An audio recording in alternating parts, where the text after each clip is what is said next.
अब हनुमान जी से उस दुर्ग को एक पिरामिड जैसा रूप दे दिया। अब हनुमान जी ने उस दुर्ग को एक पिरामिड जैसा रूप दे दिया। सुदर्शन चक्र आकर शिखर पर पहरे पर डट गया। मुख्य द्वार पर हनुमान जी स्वयं पहरे पर खड़े हो गए। हनुमान जी विभीषण से बोले, महाराज विभीषण, आप दुर्ग के चारों ओर निगरानी रखें, मैं द्वार पर पहरा दूंगा। अब देखिए यही रावण हमारा क्या बिगाड़ लेगा। तुम ठीक कहते हो हनुमान, पर हमें चौकस रहना पड़ेगा। वह मायावी कोई भी रूप धारण कर सकता है। तुम किसी को भी अंदर मत आने देना, अपने पिता पवन को भी नहीं। हे महाराज विभीषण, आप चिंता न करें। हनुमान जी ने कहा, हे महाराज विभीषण, आप चिंता न करें, मैं किसी को भी अंदर फटकने न दूंगा। और रात्रि का पहर गहराने लगा। दोनों मुस्तैदी से पहरा देने लगे। उधर रावण और अहिरावण एक योजना के कार्य रूप दे चुके थे। दोनों मंत्रणा के बाद अहिरावण ने अपने पिता से कहा, अब आप सब कुछ मुझ पर छोड़ दीजिए पिताजी, मैं राम और लक्ष्मण को पाताल लोक में ले जाकर कुल देवी की बलि चढ़ा दूंगा। रावण ने राहत की गहरी सांस ली और बोला, अब तुम जाओ पुत्र, तुमने मुझे एक बहुत बड़ी चिंता से मुक्त कर दिया। अहिरावण ने महल से कूच किया और उसके साथ न तो सैनिक थे, न हाथी घोड़े हथियार। अपनी मायावी शक्ति से वह पलक झपकते ही राम के शिविर में जा पहुंचा। लेकिन जैसे ही उसकी निगाहें सुदर्शन चक्र पर पड़ी, वह सन्न रह गया। अरे, यहाँ तो शिविर पर सुदर्शन चक्र पहरा दे रहा है। वो तो ठिठक कर रह गया। अदृश्य रूप में रहकर उसने एक बार सारे शिविर का चक्कर लगाया। अंदर नामुमकिन था जाना उसके लिए। द्वार पर हनुमान जी मुस्तैदी से पहरा दे रहे थे। उधर विभीषण हनुमान से कह रहे थे, हनुमान जी, मैं एक बार फिर से दुर्ग के चारों ओर गश्त लगाने जा रहा हूँ, याद रहे वायुदेव तक प्रवेश दुर्ग में न करने पाए।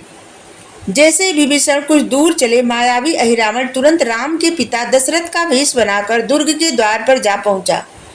हनुमान से बोला, हे महाबली हनुमान, मैं राम का पिता दशरथ हूँ। मैं अपने पुत्रों से मिलने अंदर जाना चाहता हूँ। राम के पिता का परिचय पाकर हनुमान पल भर के लिए सोच में पड़ गए। वे सम्मान पूर्वक बोले, महाराज दशरथ, बस आप थोड़ी देर रुके, विभीषण अभी आने वाले हैं, मैं आपको अंदर ले जाऊंगा। ऐसा कहकर के उन्होंने अंधेरे की ओर दृष्टि दौड़ाई।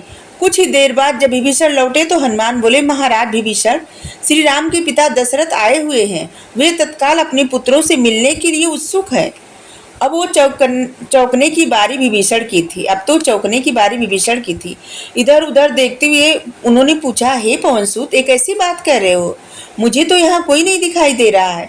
फिर कुछ सोचकर बोले, सावधान विभीषण, वह मायावी अहिरावण ही होगा। राजा दशरथ के वेश में आया था। इसका मतलब है खेल शुरू हो गया। यह कहकर विभीषण फिर से पहरा देने चले गए।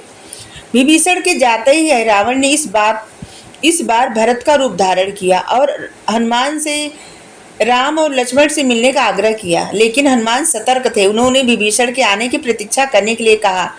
थोड़ी ही देर बाद दुर्ग का चक्कर लगाकर विभीषण फिर लौटे तो हनुमान ने कहा, महाराज विभीषण, अयोध्या से श्री राम के भाई भरत उनसे मिलने आए हुए हैं। आपका क्या आदेश है? विभीषण ने अंधेरे में निगाह दौड़ाई, बोले, आज तुम्हें क्या होता जा रहा है हनुमान? कहाँ है भरत? मुझे तो कोई दिखाई नहीं दे रहा है। फिर कुछ सोचकर बोले, ये यकीनन अहिरावण की चाल है। हे हनुमान, वही इस बार भरत का वेश बनाकर आया होगा।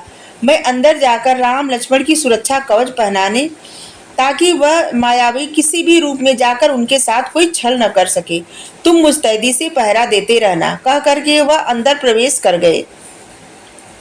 कुछ ही क्षण बीते थे कि अंधकार से निकलकर पहरा देते हुए विभीषण वहां आ पहुंचे। आते ही उन्होंने हनुमान से पूछा, हनुमान, सब ठीक तो है? इस बार तो वह मायावी किसी का भी रूप धारण करके आ नहीं आया।